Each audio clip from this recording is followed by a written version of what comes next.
السلام عليكم ورحمة الله وبركاته. إن الحمد لله نحمده ونستعينه ونستغفره ونعوذ بالله من شرور أنفسنا ومن سيئات أعمالنا. من يهده الله فلا مضل له ومن يضلل فلا هادي له. وأشهد أن لا إله إلا الله وحده لا شريك له وأشهد أن محمدا عبده ورسوله صلى الله تعالى عليه وعلى آله وصحبه وسلم تسليما كثيرا. أما بعد، فقد قال الإمام البخاري رحمه الله تعالى: كتاب النكاح باب الترغيب في النكاح، لقوله تعالى: فانكحوا ما طاب لكم من النساء.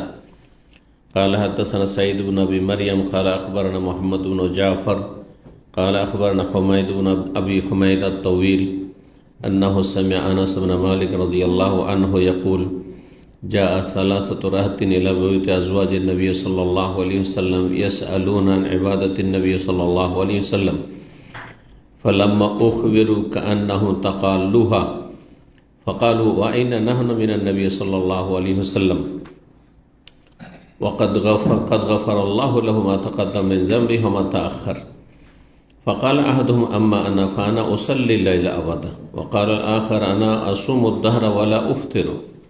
وقال آخر: أنا أعتزل النساء فلا أتزوج أبدا. فجاء إليهم رسول الله صلى الله عليه وسلم فقال: أنتم الذين قلتم كذا وكذا، أما والله إني لا أخشاكم لله وأتقاكم له، لكني أصوم وأفطر وأصلي وأرقد وأتزوج النساء فمن رغب عن سنتي فليس مني। সম্মানিত ভাতৃমণ্ডলী, আল্লাহ রাব্বুল আলামিনের প্রশংসা এবং প্রিয় নবী সাল্লাল্লাহু আলাইহি সাল্লামের উপর সালাত ও সালামের পর আজ সোমবার 9 শওয়াল 1446 হিজরি মোতাবেক 7 এপ্রিল 2025 আমাদের ধারাবাহিক আলোচনা সহিহুল বুখারীর নতুন একটি পর্ব আজকে শুরু হবে ইনশাআল্লাহ। পর্ব হচ্ছে বিয়ে সম্পর্কে, বিয়ে শাদী বা বিবাহ সম্পর্কে, বিবাহের পর্ব। এই পর্বে ইনশাআল্লাহ তাআলা ধারাবাহিক 18 থেকে 20টি আলোচনা চলবে, তাতে আমরা বিয়ে সম্পর্কীয় হাদিসগুলি শেষ করতে পারবো। আল্লাহ যেন তৌফিক দান করেন। আজকে পর্ব নম্বর 1। আমরা মাহে রমজানের পরে আবার এক সপ্তাহের বিরতি, আর রমজান মাসে এমনি সহিহ বুখারী দার্স ইফতার ক্যাম্পে দার্স থাকায় বন্ধ ছিল। আর ইফতার ক্যাম্পে যেহেতু নতুন লোকদের সংখ্যা বেশি, যার ফলে সেখানে সহিহ বুখারীর দার্সের চাইতে বিষয়ভিত্তিক আলোচনায় বেশি তাদের জন্য উপকারী। কারণ সহিহ বুখারীর দার্স প্রাথমিক শ্রেণীর মানুষের জন্য অতটা উপকারী নয় যতটা উপকারী তাদের জন্য বিভিন্ন বিষয়ের উপর প্রাথমিক কিছু আলোচনা, যার মাধ্যমে ইসলামের মৌলিক বিষয়গুলি জানতে পারি। আল্লাহ আমাদের সকলকে তৌফিক দান করেন। তো আল্লাহ রাব্বুল আলামিনের শুকরিয়া আদায় করি। আল্লাহ রাব্বুল আলামিন আমাদেরকে রমজানের পরে আবার ফিরে আসার তৌফিক দান করেছেন, বলুন আলহামদুলিল্লাহ। রমজান পরে আলোচনা শুরু করার আগে একটি গুরুত্বপূর্ণ কথা বলি। তা হচ্ছে যে রমজানে আপনারা যথেষ্ট ইবাদত করেছেন। যারা ইবাদত করে, যথেষ্ট মানে এই নয় যে খুব যথেষ্ট, কিন্তু নিজের জ্ঞানে, নিজের ইমানি ক্ষমতা, শারীরিক ক্ষমতা অনুযায়ী মোটামুটি ইবাদতবন্দি করেছেন, তাই না? স্বাভাবিক, মানুষ অন্য মাসের তুলনায় বেশি ইবাদত করেছে। যাদেরকে আল্লাহ তৌফিক দিয়েছেন আল্লাহ শুকরিয়া আদায় করেন, আলহামদুলিল্লাহ। আর যারা এখনও ত্রুটিতে রয়েছেন, এখনও ফরজ ওয়াজিব ঘাটতি রয়েছে, তারা এখনও তওবার সুযোগ আছে। রমজানের রব যিনি আল্লাহ, যিনি তওবা কবুল করেন, তিনি অন্য মাসের রব। সুতরাং রমজানে যিনি তওবা কবুল করেছেন তওবাকারীদের, ইবাদত কবুল করেছেন ইবাদতকারীদের, তিনি রমজানের পরেও যে কোনো সময় যতক্ষণ হায়াত আছে আল্লাহ তওবার রাস্তা খোলা রেখেছেন। আল্লাহ যেন আমাদের সকলকে সর্বদা তওবা করে ভালো মানুষ হওয়ার তৌফিক দান করেন। যে বিষয়টি বলবো এখানে সেটা হচ্ছে মানুষের প্রকৃতির কথা, স্বভাবের কথা। যে মানুষ মেহনতের পরে আর ভালো সময়গুলি চলে যাওয়ার পরে, মোবারক সময় চলে যাওয়ার পরে মানুষের মধ্যে একটা কি চলে আসে, অলসতা চলে আসে। এটা মানুষের স্বভাব। যখন একটু বেশি মেহনত পরিশ্রম করে তারপরে কি চলে আসে, অলসতা চলে আসে, গাফিলতি চলে আসে, একঘেয়েমি চলে আসে বিভিন্ন কারণে। এক তো শয়তান সুযোগ পায় রমজানের পরে বেশি, শয়তান বাধা ছিল, শয়তান ছাড় পেয়েছে। আর বাধা কোনো কিছু যদি ছুটে যায় তো তখন সক্রিয় হয়ে যায়। সুতরাং শয়তান এখন সক্রিয়, শয়তান এখন বেশি অ্যাক্টিভ মানুষকে গোমরাহ করার জন্য।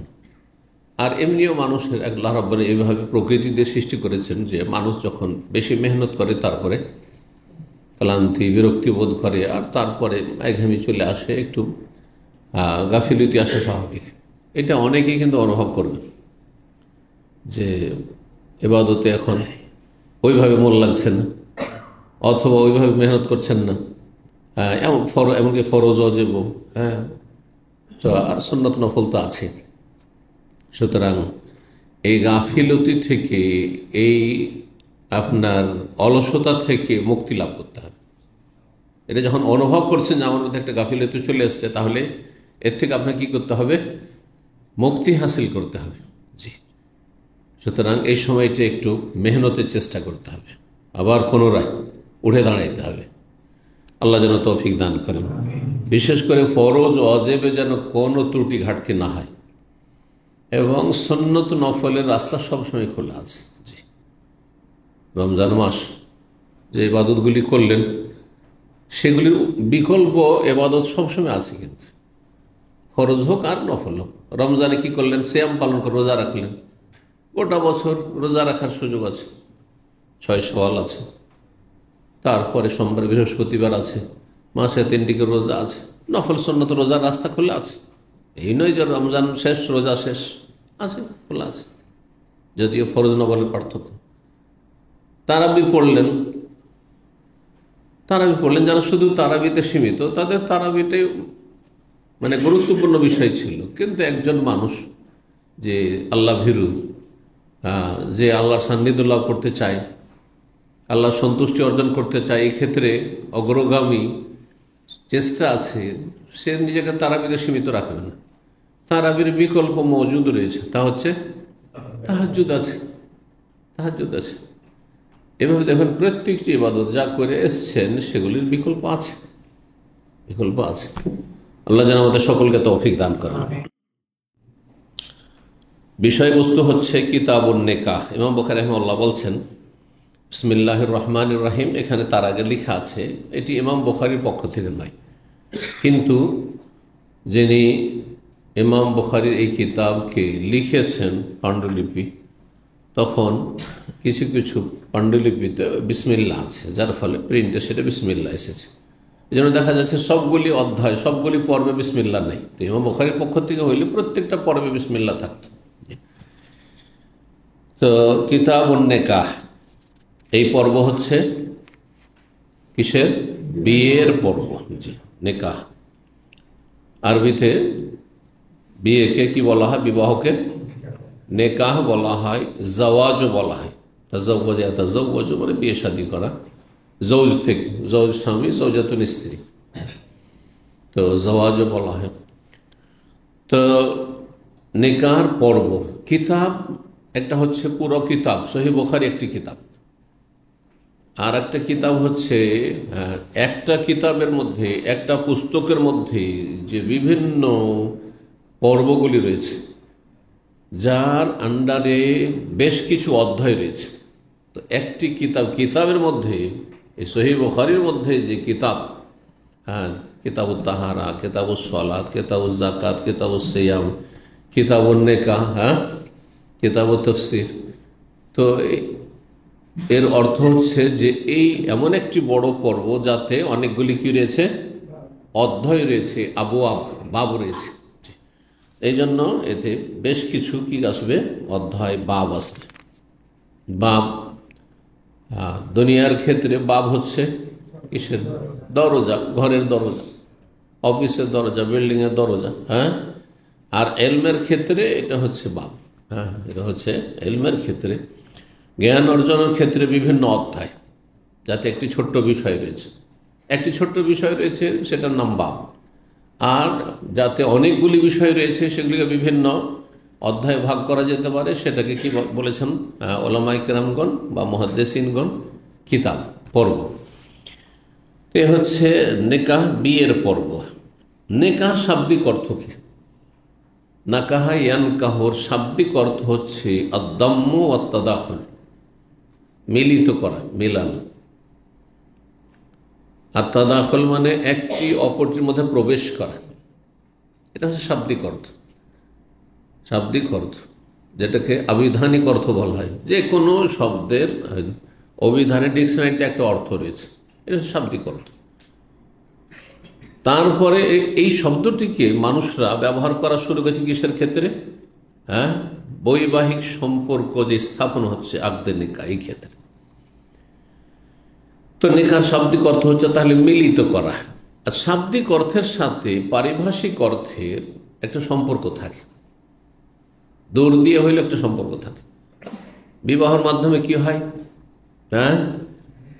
একজন ছেলে একজন মেয়েকে মিলিত করা হয়। একজন পুরুষ একজন নারীর সাথে বৈবাহিক সম্পর্কে সম্পর্কিত হয়ে তারপরে কি করে? তারা শারীরিক সম্পর্ক করে, তাদের দখল হয়, তাদের বাসর হয় ইত্যাদি। তো এই শব্দগুলি শব্দগুলির অর্থ বহন করছে বিবাহ। আর তারপরে বিবাহের যে প্রয়োগ, এই নিকাহ, আরবি শব্দ নিকাহ প্রয়োগ। নিকাহ শুধু বিয়েকে বলা হয় না, কোরআন হাদিসের ভাষায় নিকাহ যেমন বিবাহ বন্ধনকে বলা হয়, আকদে নিকাহকে বলা হয়, এর যে বন্ধন স্থাপন করা হইল, ঠিক তেমনি সহবাসকেও নিকাহ বলা হয়, তো নিকাহ শব্দের দুটি অর্থ কোরআন হাদিসে রয়েছে। অধিকাংশ জায়গায় নিকাহ মানে বিবাহ বন্ধন, কোরআনে যে নিকাহ শব্দটি রয়েছে, ওয়ানকিহুল আইয়ামা মিনকুম, তোমাদের অবিবাহিতদের বিয়ে দিয়ে দাও। কিন্তু আল্লাহ রাব্বুল আলামিন তৃতীয় তালাক হয়ে গেল, এক তালাক দিল, দুই তালাক দিল, তিন তালাক দিয়ে দিল। এক তালাকের পরে চিন্তার সুযোগ আছে, রাখবে না চিন্তা করে এখনো না রাখবেন। এক তালাক দিয়ে দুধ পার করে দিলেন আপনি, আপনার বেগানা হয়ে গেল, সে অন্য জায়গায় বিয়ে বসতে পারে, আর আপনার স্ত্রী না। দ্বিতীয় তালাক না, ফিরিয়ে নিলেন হয়তো এক তালাক দিয়ে, আর তারপরে আবার চললো না তার সাথে, দ্বিতীয় তালাক দেন, আবার চিন্তা করেন 3 মাসিক বা 3 মাস সুযোগ আছে। এই না যে ধাই করে একসাথে 3 তালাক বোকার মতো দিয়ে দেয়। এটা মূর্খদের কাজ, এটা বেদাতিদের কাজ। হানাফি মযহাবের কিতাবেও একসাথে 3 তালাক দেওয়াকে বেদাতি, হারাম কাজ বলা হয়েছে।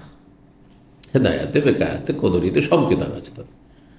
কিন্তু এই হারাম কাজ ওরা করে যাচ্ছে, ওদের মোল্লারাও করাচ্ছে, ওদের কাজীগুলো করাচ্ছে, জাহেলগুলো। এক তালাক লিখবে না, ও 3টে লিখতে হবে। এটা তার জাহেল করেন না, ওই যে তাদের পড়া মূর্খগুলো করায়, মূর্খ কাজীগুলো লিখায়, যেটা ইসলাম বিরোধী কাজ, তাদের মযহাব বিরোধী কাজ। তো ইসলামের হিকমা হচ্ছে যে আপনি চিন্তা করেন, এক তালাক দিলেন, ধাক্কা খেয়েছেন আপনিও তালাক দিয়ে, আমার স্ত্রীও ধাক্কা খেয়েছে, ধাক্কা খেয়ে মানুষ সোজা হয়।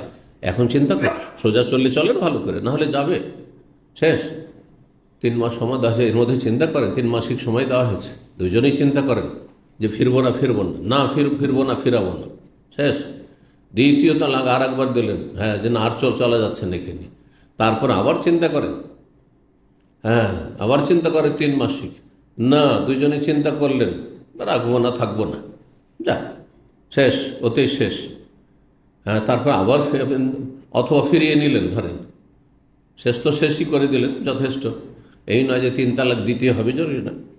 তারপরে ফিরিয়ে নিলেন, হয়তো আর একটা অবস্থা হচ্ছে যে না, চিন্তা ভাবনা করে আবার ফিরিয়ে নিলেন, তো ফেরার সুযোগ আছে ইদ্যতের মাঝে, ফিরিয়ে নিলেন।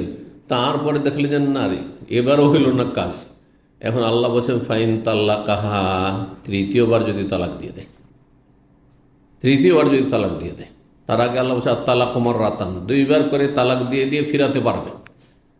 তালাকের রাজঈ মানে ফিরাবার সুযোগ যার যেই তালাক রয়েছে তা হচ্ছে মাররাতান, 2বারে। আল্লাহ বলেন যে একবারই সব দিয়ে দাও, মাররাতান বলেছেন। তাহলে বোঝা যাচ্ছে যে কোরআনের নির্দেশ হচ্ছে যে একটা একবারই দিবে। ফাইন তাল্লাকাহা, তৃতীয়বারও তালাক হয়ে গেল, আর চলবে না। তাহলে এবার ভালো করে চিন্তা করে নিতে হবে, কারণ এরপর আর ফের আবার কোনো সুযোগ নেই। ফালা তাহেল্লাহু, এই স্বামীর জন্য এই স্ত্রী হালাল কখনো আর নাই, 3 তালাক দিয়ে দিলে কখনো নাই। হাত্তা তানকিহা যাওজান, একটি শুধু রাস্তা আছে, যদি সেই মহিলার, সেই মেয়েটির অন্য কোথাও স্বেচ্ছায় বিয়ে হয়। এই নয় যে চুক্তির বিয়ে, সে সংসার করার জন্য বিয়ে বসেছে, আর তাকে যে বিয়ে করেছে সেও সংসার করার জন্য বিয়ে করেছে, তারপরে তার সাথে চললো না, বললো না, আর তারপরে সেখান থেকে তালাক ফেসলার ইদ্যত পার হইল। তারপরে অন্য কেউ বিয়ে করতে পারো, অন্য কেউ বিয়ে করতে পারে, তুমি আগের স্বামী যে তোমার সাথেও কোনো সম্পর্ক করে, তুমিও বেগানা, তুমিও করতে পারো, অন্যরা পয়গাম দিতে পারে, তুমিও পয়গাম দিতে পারো। এটা হচ্ছে শরীয়ত। এখানে যে কথাটি আমি দেখাবার জন্য আয়াত পড়লাম, এতগুলি মাসলা বলা আসলে উদ্দেশ্য নয়। কোনটি? শব্দের প্রয়োগ, যে নেকার মানে সহবাস হয়। কোত্থেকে? হাত্তা তানকিহা যাওজান গায়রা, অতক্ষণ হালাল হবে না স্ত্রী তৃতীয় তালাক যে দিয়ে দিল তার জন্য, ওই স্বামীর জন্য, যতক্ষণ পর্যন্ত অন্য স্বামী কি না করবে, বিয়ে করে সহবাস না করবে। এখানে শুধু বিয়ে যথেষ্ট নয়। তাহলে তানকিহা মানে এখানে তো জামিয়া, সহবাস করতে হবে। ধরেন একজন স্বামী বিয়ে করলো, একজন লোক বিয়ে করলো, তালাক প্রাপ্তা কোনো মহিলাকে 3 তালাক পেয়েছে কারো স্বামী থেকে, আগের স্বামী থেকে, আর তার বিয়ে শুধু করলো, আর তার সাথে মিলিত হলো না, সহবাস হলো না, হালাল হবে আগের স্বামীর জন্য? না, হালাল কখনো হালাল হবে না। তাহলে হাত্তা তানকিহা, যতক্ষণ পর্যন্ত বিয়ে না করে নেবে, তো বিয়ে করা তো যথেষ্ট নয়। তাহলে এখানে নিকাহ মানে সহবাস, বিয়ে করবে আর বিয়ের মাধ্যমে সহবাস হইতে হবে। যদি জেনার সহবাস হয়, হবে? হালাল হবে? যে 3 তালাক খেয়েছিল, বাদ পেয়েছিল, আর তারপরে তখন জেনা ব্যভিচার করেছে কোন পুরুষের সাথে, আর তারপরে আগের স্বামীর কাছে ফিরে আসতে চা, হবে না? হবে না। তার হচ্ছে নেকাহ, বিয়েও হইতে হবে আর সহবাস হইতে হবে। যে কথাটি বলছিলাম যে নেকার দুটি অর্থ হয়ে থাকে। একটা হচ্ছে যেটা প্রসিদ্ধ, সেটা হচ্ছে নেকাহ মানে বিয়ে, বিবাহ, আর নেকাহ মানে সহবাস হয় আরবি ভাষায়। নেকাহ বিয়ে কাকে বলে জানা আছে, সেটা হচ্ছে ছেলে এবং মেয়ের মাঝে। হ্যাঁ, মহিলাতে বিয়ে হয় না, আর পুরুষে বিয়ে হয় না। ছেলে মেয়ের মাঝে কি হয়? আকদ, বিবাহ বন্ধন হয় আল্লাহর কালেমা দ্বারা, জি, যার মাধ্যমে একজন আর একজনের সাথে সম্ভব করে। এটা উভয় পক্ষ থেকে, একদিক থেকে শুধু নয় উদ্দেশ্য। এটি একটি বিয়ের উদ্দেশ্য। আরেকটি হচ্ছে প্রজন্ম বাড়াবে, জি। তো এই হচ্ছে বিয়ে। তো তাহলে বিয়ে সম্পর্কে শাব্দিক আমাদের তাহকিক হয়ে গেল, আলোচনা হয়ে গেল। এখন বিয়ের হুকুম, আর তারপর আমরা হাদিস নিয়ে আলোচনা করি। বিয়ের হুকুম কি? হুকুম বলতে, যখন হুকুম বলবো তখন কি বুঝায়? হুকুম কয়টি? 5টি। তার 5টির একটিতে আপনাকে ফেলতে হবে। কে বলতে পারে 5টি? যে বলবে হাত তুলবে। 5টি কি বললেন? তো 5টি, মাশাআল্লাহ, ভালোই তো। অন্তত জানা তো আছে যে 5টি হুকুম। এটাও অনেকেই জানে না। হ্যাঁ, ফরজ, হ্যাঁ, ফরজ ওয়াজিব একই জিনিস। ফরজ বলেন বা ওয়াজিব বলেন একই, ওর বিপরীত। ফরজ মানে করা জরুরি, আর ছাড়া জরুরি, ওটা হচ্ছে হারাম। একবার জাস্ট বিপরীত। হ্যাঁ, তারপরে মোস্তাহাব, মোস্তাহাব মধ্যে সুন্নত সামিল, সুন্নাত মুআক্কাদা গায়র মুআক্কাদা সব সামিল। মোস্তাহাব, মন্দুব, হ্যাঁ, ওর বিপরীত হচ্ছে করা ভালো মোস্তাহাব, আর না করা ভালো হচ্ছে মাকরু। মাকরু তানজিল, যেটা, কারণ মাকরু আবার হারাম নাজায়েজ মাকরু বলা হয়। জি। তো হ্যাঁ, কয়টি হয়ে গেল? 4টি হলো তাহলে। আর মাঝামাঝি একবারে মিডিলে, সেটা হচ্ছে জায়েজ। হ্যাঁ, করা না করা কোনো পার্থক্য আছে? করা না করা সমান, করা না করা সমান, এটার নাম হচ্ছে জায়েজ বা মুবাহ। এই 5টি হচ্ছে আহকামে শারঈয়া, শরীয়তের হুকুম, শরীয়তের হুকুম, যে কোনো মাসলা নিয়ে আসেন, যে কোনো একটা বিষয়, এই কাজটির হুকুম কি 5-এর 1 হবে। মিথ্যা কথা বলার হুকুম কি? হারাম, ঠিক না? ভালো কাজের উপদেশ দেওয়া কি? হ্যাঁ, মুস্তাহাব, মানে সাধারণ অবস্থায়। কিন্তু যখন আপনার ছাড়া কেউ বিকল্প নেই, তখন ফরজ। তখন আচ্ছা, তারপরে আপনার দাঁড়িয়ে পানাহার করা, হ্যাঁ, অপছন্দনীয়। দাঁড়িয়ে পেশাব করা হারাম, অপছন্দনীয়, বোঝা গেছে না? তো এইভাবে। আচ্ছা, জায়েজ, জায়েজের উদাহরণ ভাত খাওয়া, বলে সুন্নাত, চলবে? মুস্তাহাব, মাকরু, চলবে না। বুঝতে পেরেছেন? রুটি খাওয়া, আচ্ছা, এগুলোতে তো ইখতিলাফ করবেন না, কিন্তু গরুর গোস্ত খাওয়া জরুরি। হ্যাঁ, কারণ গরুর গোস্ত না করলে কেমন করে মুসলমান হবে? হিন্দুর পাশে বাস করে, সুতরাং খেয়ে দিতে অন্তত নামাজ মানে সমান, ওরাও বে নামাজি, আমরাও বে নামাজি। হ্যাঁ, তাহলে কিসে পার্থক্যটা দেখাবো? গরুর গোস্ত খেয়ে, যে ওদের মাতা, ওরা পূজা করে, আমরা খাই, তাই না? এ হচ্ছে ভারত, বাংলাদেশ, পাকিস্তান অধিকাংশ মুসলিমদের অবস্থা। না, সব হবে গরুর গোস্ত খেলে। হ্যাঁ, কেউ যদি হারাম মনে করে, তো তার বাতিলকে খণ্ডন করার জন্য খাওয়া, তখন সব হবে, বুঝা গেছে? কিন্তু এমনি সব নেই কিছু। গরুর গোস্ত, খাসির গোস্ত আর চিকেন আর পাখির গোস্ত কোনো পার্থক্য আছে নাকি? সব কি মুবাহ, জায়েজ। খেলে নেকি নেই, আর না খেলেও গোনা নেই, কিছুই নেই।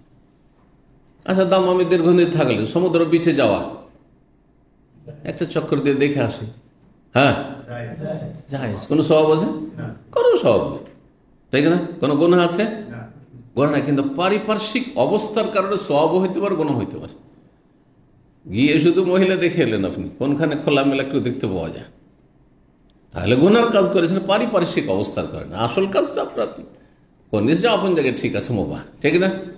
ওখানে গিয়ে কিছু ভুল ভ্রান্তি, অন্যায় দেখছেন, বেদাত দেখছিলেন, বা কেউ বাম হাতে খাচ্ছে, একটু নসিহা করে এলেন, নাকি হলো না? হলো না, পারিপার্শ্বিক অবস্থার কারণে, বোঝা গেছে? তো এখন বিয়ের হুকুম কি? কারণ আমাদের সমাজে বিয়ের সময় অনেক বিভ্রান্তি আছে। কেউ বলছে বিয়ে করা ফরজ, বেশিরভাগই শোনা যায় বিয়ে করা কি ফরজ। হ্যাঁ, বিয়ে করার হুকুম কি? কে বলবে? যে বলবে হাত তুলবে। হ্যাঁ, সুন্নাত অবস্থা। একটি লোক গুনাহ থেকে বাঁচতে পারছে না, বিয়ে না করলে সে হস্তমৈথুন করছে। বিয়ে না করলে শুধু ওই দেখে বেড়াচ্ছে, ওই হাসপাতালে অথবা ওই লেডিজ মার্কেটে ঘুরে বেড়াচ্ছে নারী দেখার জন্য। হ্যাঁ, গুনাহ থেকে, চোখের গুনাহ থেকে বাঁচতে পারছে না। হ্যাঁ, লজ্জাস্থান গুনাহ থেকে বাঁচতে পারছেন না, তো বলবে যে সুন্নাত। হ্যাঁ, তো যে সুন্নাত বলে দিলেন, চলবে সব সময় সুন্নাত বলা? হ্যাঁ, তাই কি বলতে হবে? সাধারণ অবস্থায় যুবকের জন্য বিয়ে করা কি? সাধারণ অবস্থা মানে একজন যুবক, মানে তার যৌন ক্ষমতা আছে, হ্যাঁ, সে স্ত্রীর ভরণ পোষণ চালাতে পারবে, এটা হচ্ছে সাধারণ অবস্থা। হ্যাঁ, তুমি যখন সাবালক হয়েছো, তো তুমি একটা স্ত্রীর ভরণ পোষণ চালাতে পারবে, এটা দায়িত্ব, তোমার কর্তব্য। আর তোমার গুনাহ হচ্ছে না, হ্যাঁ, যৌবনের কারণ তাড়নায় গুনাহ হচ্ছে না, তাহলে সাধারণ অবস্থায় সুন্নাত, সুন্নাতে মুআক্কাদা, শুধু সুন্নাত, সুন্নাতে মুআক্কাদা, তাকিদ। বিয়ে করতে নবী উৎসাহিত করেছেন, প্রথম অধ্যায় হচ্ছে সহিহ বুখারীর। সাধারণ অবস্থায় সুন্নাতে মুআক্কাদা, কিন্তু বিশেষ বিশেষ অবস্থায় ভিন্ন হুকুম হতে পারে। কিছু কিছু মানুষের জন্য বিয়ে করা ফরজ, আর কিছু কিছু মানুষের জন্য বিয়ে করা মাকরুহ, অপছন্দনীয়, আর কিছু কিছু মানুষের জন্য বিয়ে করা হারাম, না জায়েজ। একজনের যৌন ক্ষমতা নেই, হস্তমৈথুন করে করে করে, অথবা ওই বেশ্যাখানা গিয়ে ও কি হয়ে গেছে, যৌন ক্ষমতায় শেষ হয়ে গেছে, তাহলে তার জন্য বিয়ে করা জায়েজ না? মোটেই জায়েজ না। কারণ সেই ব্যক্তি একটি মেয়েকে নিয়ে সে মেয়েটিকে গুনাহ থেকে বাঁচাতে পারবে না, তার ছত্র ছায়ে মেয়েটিকে জেনা করে বেড়াবে, পাপ হওয়ার আশঙ্কা আছে, সুতরাং তার জন্য বিয়ে করা জায়েজ নেই।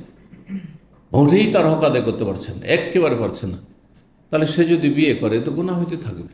বিয়ের একটি উদ্দেশ্য হচ্ছে যে নিজেকে গুনাহ থেকে বাঁচানো, আর নিজের স্ত্রী গুনাহ থেকে বাঁচানো, সে যেন বেগানা পুরুষের দিকে না তাকায়, আর আপনিও যেন কোনো বেগানা মহিলার দিকে না তাকান। তাহসিনুল ফরজ, লজ্জাস্থানে দুজনের হেফাজত হইতে হবে বিয়ের মাধ্যমে। তো বিয়ে করা কখন ফরজ? যখন গুনাহ থেকে বাঁচতে পারছে না বিয়ে ছাড়া, তখন কি করা ফরজ? গুনাহ থেকে বাঁচা যেহেতু ফরজ, আর গুনাহ থেকে বাঁচার মাধ্যম হচ্ছে বিয়ে করা, সুতরাং বিয়ে করা ফরজ। এবার বুঝতে পেরেছেন? বিয়ে করা নাজায়েজ কখন? বললাম যে আপনি শারীরিক মোটেই হক আদায় করতে পারছেন না। শারীরিক হক আদায় করতে পারবেন, কিন্তু ব্যক্তিত্বহীন মানুষ অনেকে আছে, নিজের পেটের ভাতটার ব্যবস্থা করতে পারেন, নিজের পেটের ভাতের ব্যবস্থা করতে পারেন না। গুনাহ তার হচ্ছে না, গুনাহ হচ্ছে না তার যৌবনের কারণে, আর নিজের পেটের ভাত নিয়ে হিমশিম খাচ্ছে, তো স্ত্রীকে খাওয়াবে কি? বাসা ভাড়া দিতে পারবে না। তাহলে এমন লোকের জন্য বিয়ে করা উচিত না। বলবো অপছন্দ তোমার জন্য বিয়ে করা, কারণ বিয়ে করলে বেশ কিছু দায়িত্ব নিতে হবে। তো যাই হোক, কথা লম্বা হয়ে গেল, এখন চলি। ইমাম বুখারী রাহিমাহুল্লাহ বলছেন কিতাবুন নিকাহ, এই পর্ব হচ্ছে কিসের? নিকার পর্ব। প্রথম অধ্যায়ে বলছেন বাবু তারগিব ফিন নিকাহ, এই অধ্যায় হচ্ছে বিয়ের জন্য উৎসাহিত করা। রাসূলুল্লাহ সাল্লাল্লাহু আলাইহি ওয়াসাল্লাম বিয়ের জন্য কি করেছেন? উৎসাহিত করেছেন। আল্লাহ বিয়ে করার হুকুম দিয়েছেন। আম্বিয়া রসুলগণ প্রায় সকলেই বিয়ে করেছেন। ভালো মানুষরা বিয়ে করার ক্ষেত্রে অগ্রগামী। শুধু আম্বিয়া রসুল বিয়ে করেনি, একাধিক বিয়ে করেছেন। জি, যদিও বিষয়টি ইখতিলাফ রয়েছে যে বিয়ে একটি করা হচ্ছে আসল না একাধিক করাটাই আসল। যেটা আসল হবে সেটা উত্তম। এবার বুঝতে পারছেন মাসলা? সেই মাসলা এখন যাব না, শুধু এতটুকু ইখতিলাফ আছে আমাদের। একদল বলছেন যে একাধিক বিয়ে করাটাই শরীয়তের মূল বিধান, কারণ আল্লাহ দুই দিয়ে শুরু করেছেন, এক দিয়ে শুরু করেননি। ফানকিহু মা তাবা লাকুম মিনান নিসা মাসনা ওয়া সুলাসা ওয়া রুবা, দুই দুই, তিন তিন, চার চার একসাথে রাখতে পারবে। না পারলে ফাওয়াহিদ আল্লাহ বলেছেন। আর আরেক দল বলছে যে না, একটির মাধ্যমে যদি গুনাহ থেকে বেঁচে থাকেন আপনি, গুনাহর আশঙ্কা না থাকে, তো একটি বিয়ে করা হচ্ছে আসল, আর একাধিক বিয়ে করা শর্ত সাপেক্ষ জায়েজ, জায়েজ অথবা উত্তম। জি, দুটি মত। আজকালকার জামানার দুর্বল ইমানের লোকদের জন্য একাধিক বিয়ে খুব বেশি তো জায়েজ, তাও শর্ত সাপেক্ষ, উত্তম বলা যাবে না। কারণ আজকাল মানুষের জীবনযাপনের ডিমান্ড অনেক বেশি বেড়ে গেছে, চাহিদা, এটা চায় ওটা চায়। আজকে থেকে 30-40 বছর আগে এমনটা ছিল না। 3 বার খেতে দিয়ে দিলে আপনার স্ত্রী খুবই সুখী একসময়। আর 2টো কাপড় যদি দিয়ে দিতে পারেন, হ্যাঁ, মোটা কাপড়, তো তাতেই সুখী ছিল, যথেষ্ট ছিল, আর কোনো ডিমান্ড ছিল না। অসুস্থ হলে একটু চিকিৎসা, তাও ডাক্তার, গ্রামে গঞ্জে কোথায় ডাক্তার ছিল না? ছিল না? যারা একটু মুরব্বী বয়সে তারা আমার কথা হাড়ে হাড় টের পাচ্ছেন। কিন্তু এখন খাওয়া দাওয়া খরচ সামান্যই তুলনা করলে, হ্যাঁ, বাকি খরচগুলি বেশি, ঠিক না? তো যার ফলে বিয়ে শাদী অবশ্যই কমপক্ষে একটি করে করতে হবে, যার মাধ্যমে আম্বিয়া রসুলগণের সুন্নতের বাস্তবায়ন হবে, আল্লাহর হুকুম পালন হবে, রাসূলুল্লাহ সাল্লাল্লাহু আলাইহি সাল্লামের অনুসরণ হবে, এবং গুনাহ থেকে বাঁচতে পারবেন।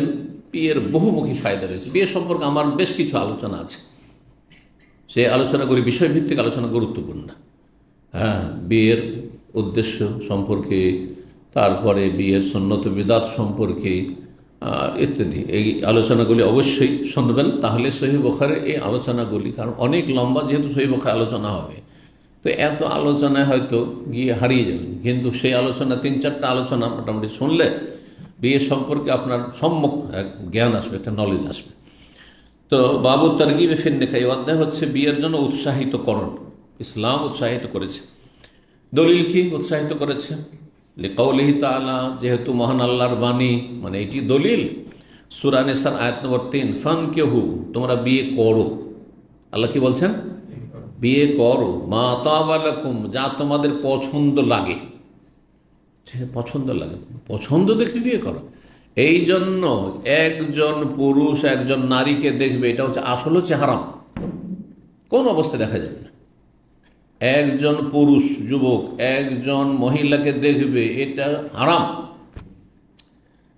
ব্যতিক্রম একমাত্র শুধু পাত্র পাত্রীকে প্রস্তাব যখন দেবে আর বিয়ের জন্য ইচ্ছুক হবে, তখন তাকে দেখতে পারবে। যাকে বিয়ে করার ইচ্ছুক তাকে দেখতে পারবে, যাকে বিয়ে করতে চায় সেজন্য দেখতে চাইছে। তার বোনকে দেখতে পারবেন না এবং তাকে অন্য কেউ দেখতে পারবেন না। এমনকি আমাদের দেশে শুধু বাপে সীমিত নাই, বাপকে দেখতে না দিলে তো বাপ মনে হয় সংসারকে উচ্ছেদ করে দেবে। এত মূর্খামি আমাদের সমাজে রয়েছে যে বাপকে যদি বলে ছেলে যে বাবা বিয়ে তো আমি করবো, তোমার জন্য শরীয়তে কিন্তু আজকাল প্র্যাকটিসিং যুবক যেসব, এরা গিয়ে যদি বাপকে এই কথা বলে তাহলে বাংলার জমিনে আর ওর ভাত নেই, তাই না? তাহলে কত অজ্ঞতা কাজ করছে আমাদের সমাজে, অথচ এটি শরীয়ত। আর অনেক জায়গায় ঘটনা ঘটছে, ছেলের জন্য বউ দেখতে গিয়েছে আর যাওয়ার পরে তারই পছন্দ হয়ে গেছে, ও বিয়ে করে নিয়ে বসে আসে। জি হ্যাঁ, এইসব ঘটনা অনেক আমাদের সব জানা আছে। জি, তারপরেও এইসব হোক আর নাই হোক, জায়েজ কোথায়? জায়েজ কোথায়? তো বাপের জন্য যখন এতটুকু কোনো বৈধতার কোনো দলিল নেই, যদি তিনি হয়তো মুরব্বী হয়ে গেছে, হয়তো অনেক সময় বয়স হয়ে গেছে, তাহলে ভাইদের জন্য কোথায় জায়েজ? বন্ধু মহল, গোটা বন্ধু, যত বন্ধু স্যার ফ্রেন্ড সার্কেল সবকে নিয়ে যাবো, কোথায় জায়েজ? জায়েজ, হারাম। বন্ধুদেরকে নিয়ে হ্যাঁ বউ দেখতে চলো, বউ দেখতাম বন্ধুরা, হ্যাঁ দুলাভাইকে নিয়ে, না ওটাই জায়েজ নয়।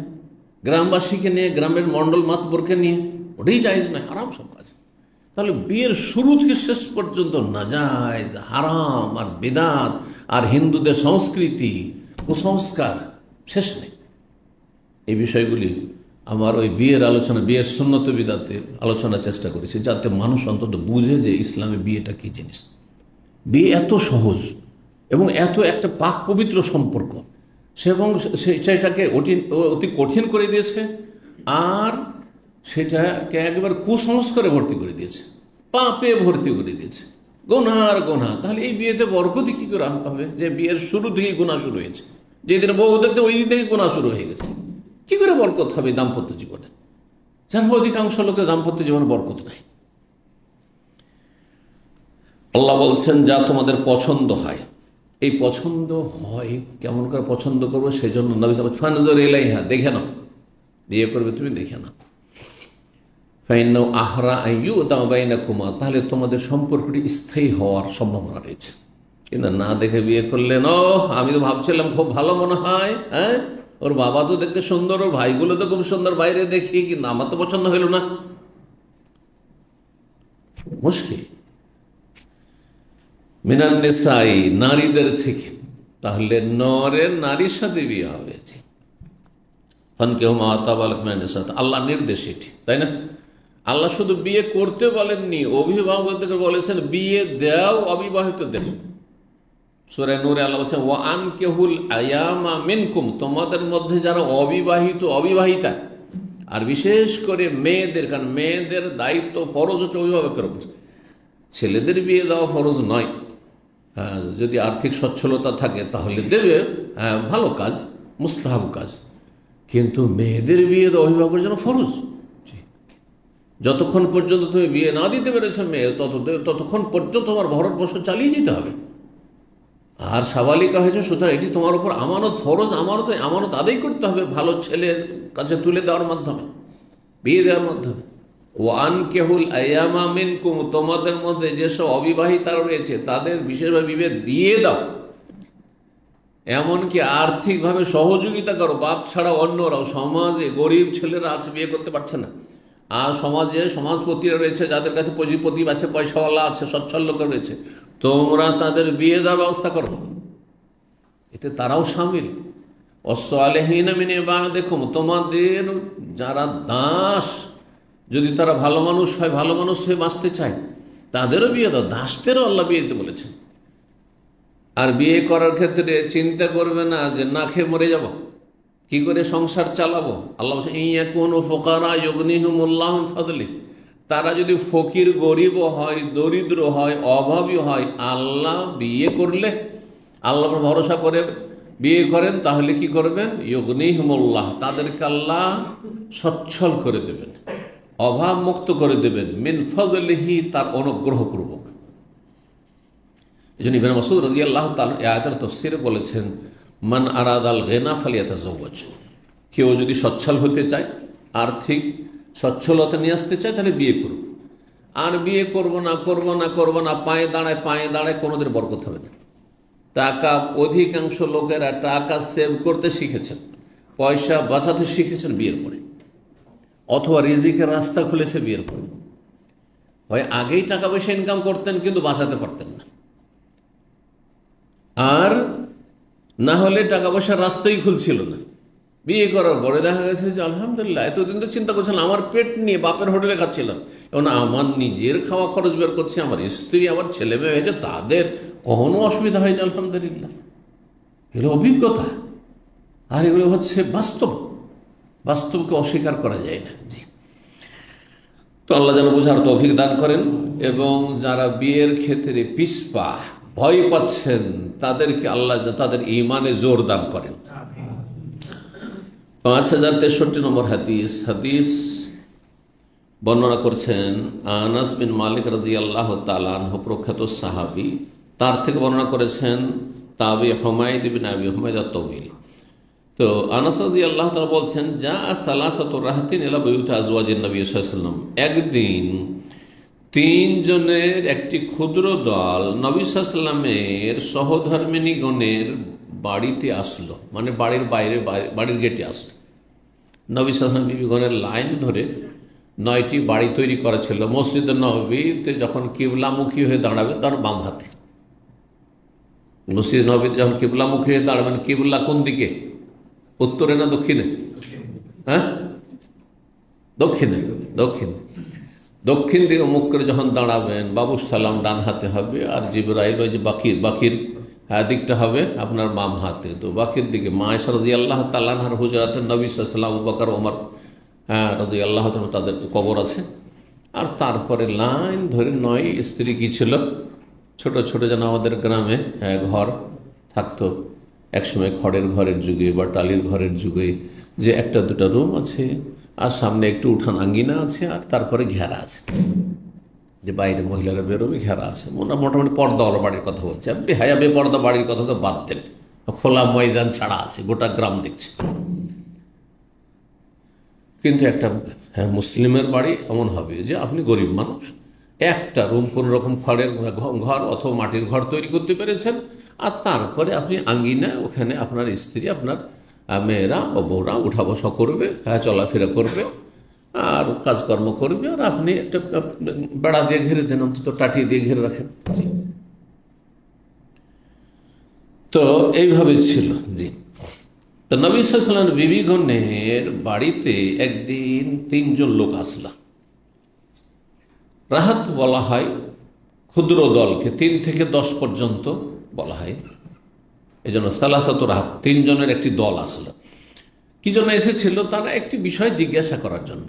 কি? নবী সাল্লাল্লাহু আলাইহি ওয়াসাল্লামের ব্যক্তি জীবন, এবাদতের জীবন, যে নবী সাল্লাল্লাহু আলাইহি ওয়াসাল্লাম এবাদত বন্দেগীর কোয়ালিটি কেমন, রাত্রে কি করেন, দিনে কি করেন, রোজা রাখেন তো কেমন রাখেন, আর তাহাজ্জুদ পড়েন তো কেমন তাহাজ্জুদ পড়েন, এই বিষয়গুলি জানার জন্য দরজার বাইরে এসেছে আর জিজ্ঞাসা করছে পর্দার আড়াল থেকে। ইয়াসআলুনা আন ইবাদাতিন নবী সাল্লাল্লাহু আলাইহি ওয়াসাল্লামের ইবাদত বন্দেগী সম্পর্কে তারা জিজ্ঞাসা করছিল।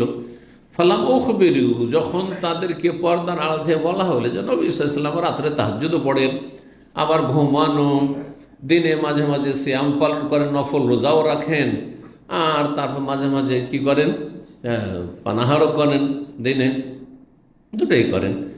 কান্নাহু তাকাল্লুহা, তাদের মন মানসিকতা দেখে বা কথাবার্তা শুনে মনে হলো যে তারা নবী সাল্লাল্লাহু আলাইহি ওয়াসাল্লামের ইবাদতকে স্বল্পই মনে করল। তাকাল্লুহা কালিল থেকে, কালিল মানে কালিল, হ্যাঁ, আর বিপরীত কাসির, কালিল। তাকাল্লুহা কম মনে করলেন। আরে নবী, ওরা ভাবছে নবী মানে সারা রাত ঘুমান না, উনি সারা রাত মনে হয় ইবাদত করছেন, নবী মানে সারা জীবন মনে হয় দিনে পানাহার করেন না। হ্যাঁ, এটা শুধু নবীর ক্ষেত্রে নয়, ভালো যদি আলেম হয়, হ্যাঁ, আলেমদের সম্পর্ক জনগণের ধারণা যে আলেম উনি উনি আবার বাচ্চাদেরকে সময় দেন। হ্যাঁ, উনি আবার বাচ্চাদেরকে কোলে নেন। হ্যাঁ, বাচ্চাদেরকে আদর করেন। হ্যাঁ, স্ত্রীকে সময় দেন। এরকম অনেকে কিন্তু এরকম ভাবে, অনেকে ভাবে এরকম। যে আমার জীবনে এরকম এক ঘটনা, নতুন এক জায়গায়, যেই যুগে একসময় মদিনায় আসার আগে শিক্ষকতা করেছি, ওখানে ফ্যামিলি ডেকেছি। তখন আমার এক মেয়ে সম্ভবত ছিল, অথবা এক মেয়ে এক ছেলে ছিল। তো গিয়েছি, তো একজন মহিলা মাস্টার রয়েছে, মহিলা লেডি টিচার প্রাইমারি স্কুলের, সেই সভাপতি, মাদ্রাসা সভাপতির বৌমা। তো আমার ওয়াইফকে বলছে, আমাকে বাচ্চা কোলে নিতে দেখে, ছেলেকে কোলে নিয়ে আছি আমি, অথবা আমি কোলে নিয়ে আছি, বলছে মৌলানা সাহেব কোলে নেন। হ্যাঁ, মৌলানা সাহেব আমার বাচ্চা কোলে নেন। কথা বুঝতে পেরেছেন? আচ্ছা, এটা তো একটা হইল। দামামের ঘটনা শোনে। দাম আজকে থেকে 10-12 বছর আগে এই টয়টার মাছ মার্কেটে গেছি জোহর পরে।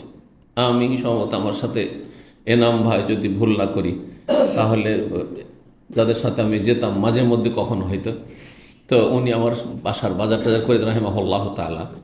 তো বাজার করে দিতেন। তো মাঝে মধ্যে উনি সোমবার হলে বলছে, শেখ চলো সাথে, চলো। তো জোহর পরে মাছ মার্কেট ঢুকেছি, জানেন তো মাছ মার্কেট টয়টা ঢুকেছি। তারপরে একজন আমার ভক্ত, মানে একেবারে নিয়মিত আলোচনা শুনে আর সহি আকীদা পেয়েছে, হেদায়েত হয়েছে, কিন্তু সেন্টারে কোনোদিন আসেন। আমাকে দেখার পরে বড় বড় চোখ করে দেখছে, বড় বড় চোখ করে দেখছে আমার দিকে। আর বেশ কিছুক্ষণ দেখে থাকার পরে বলছে, সাহেব আপনি বাজারে, আপনি বাজারে।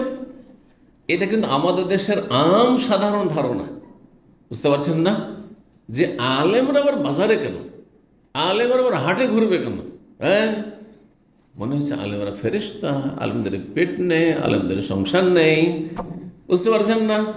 আর এটার এত বেশি প্রভাব পড়েছে আলেম সমাজের ওপর, যে আলেম সমাজ, বিশেষ করে বাঙালি সমাজের আলেমরা, যার ফলে এরা মানিজ্যত নিয়ে ভয় পেয়ে এরা ব্যবসা তো নামে না। যার ফলে আলেম সমাজ যদি হালাল খায় আর ধর্ম ব্যবসা না করে, তাহলে এদের পেটের ভাত তো হয় না, গরিবেরা অধিকাংশ। হ্যাঁ, পয়সাওয়ালা হুজুর কোথায় পাবেন? যারা ধর্ম ব্যবসা করে। ধর্ম ব্যবসা করে কারা? বিদাতি আলেম সমাজ। এদের কোরআন খানিতে ইনকাম।